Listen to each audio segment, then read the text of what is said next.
సజీవమైన రాయిగా చెక్కుకుని తన మందిరమునకు మనలను ఆయన ఏర్పాటు చేసుకున్నారు.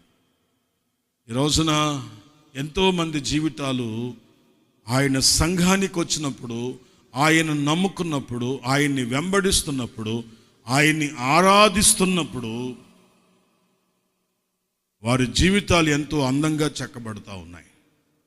వారి కుటుంబాలు ఎంతో అందముగా కట్టబడుతూ ఉన్నాయి.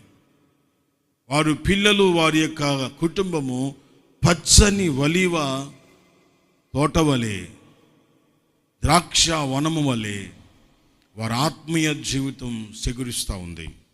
ఈ వాక్యాన్ని వింటున్న నీవు దేవుని మందిరముగా మలచబడ్డావా?